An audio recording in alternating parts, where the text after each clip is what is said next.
गांव की बहू। क्या सावित्री, मैंने सुना है कि मालती की बहू ने अपने सास ससुर को घर से निकाल दिया है। अब क्या कहूं, आजकल की बहुओं का कोई भरोसा नहीं है, कब क्या कर दें। मालती की बहू को देखकर कौन कह सकता था कि वो ऐसी निकलेगी। तू सही कहती है, आजकल की बहुओं को देख मुझे तो बड़ा डर लगता है।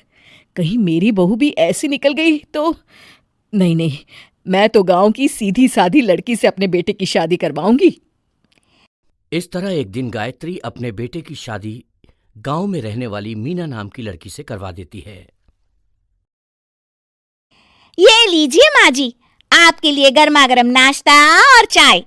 अरे वाह बहू, सच कह रही हूँ, जब से तू इस घर में आई है मुझे तो बड़ा आराम है। तेरे जैसी बहू तो किस्मत वालों को मिलती है। का माँ जी, अब इतनी भी तारीफ मत करिए ना। धीरे धीरे मीना गायत्री की चहेती बन जाती है और मीना भी गायत्री को कभी शिकायत का मौका नहीं देती थी। फिर एक दिन, ये ले बहू, आज मैं बाजार से तेरे लिए साड़ी लाई हूँ। साड़ी देखते ही मीना का मुंह लटक जाता है। का माँ जी, ये भी कोई साड़ी है? ना, मुझे तो बिल्कुल पसंद नहीं आई। अरे लाना ही था तो कोई अच्छी महंगी वाली साड़ी ले आती मेरे लिए।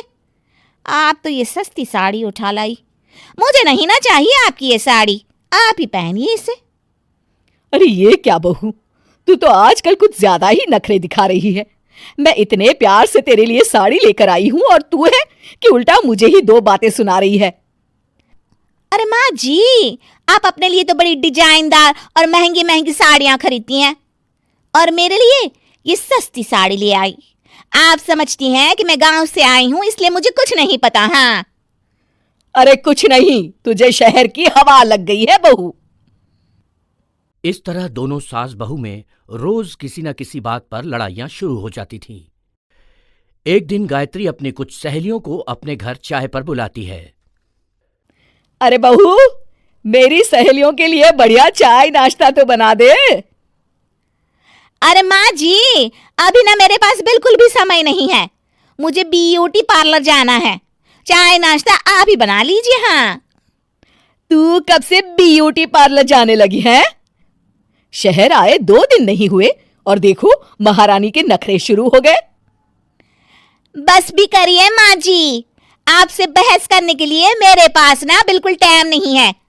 आपका क्या है, आप समझती हैं कि मैं गांव से आई हूं तो मुझे कुछ नहीं आता, और आप जो रोज रोज मुझसे मेहमान नवाजी करवाती रहती हैं नौकरानी की तरह। मीना के कमरे में जाते ही, अरे ये क्या गायत्री, तू तो अपनी बहू की बड़ी तारीफ कर रही थी, लेकिन ये तो तुझे कुछ समझती ही नहीं।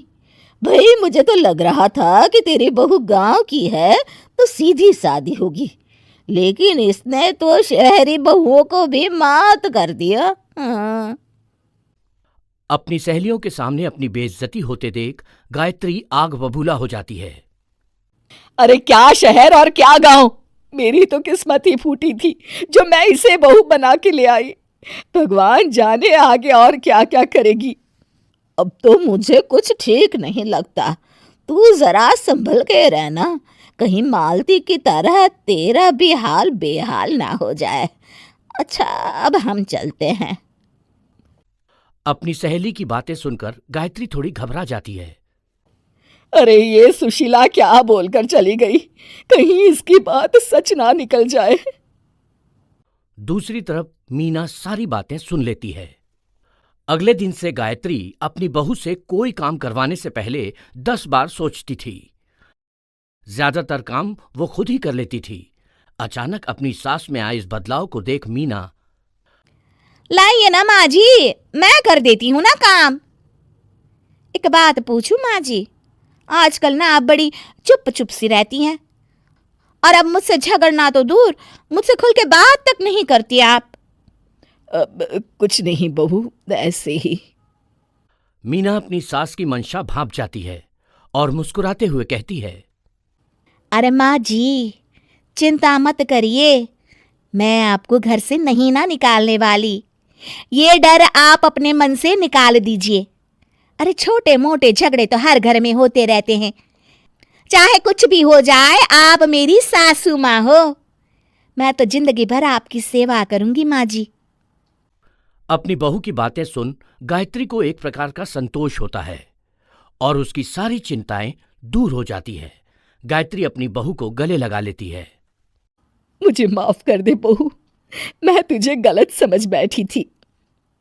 कोई बात नहीं माँ जी, ये ना घर घर की कहानी है। हाँ।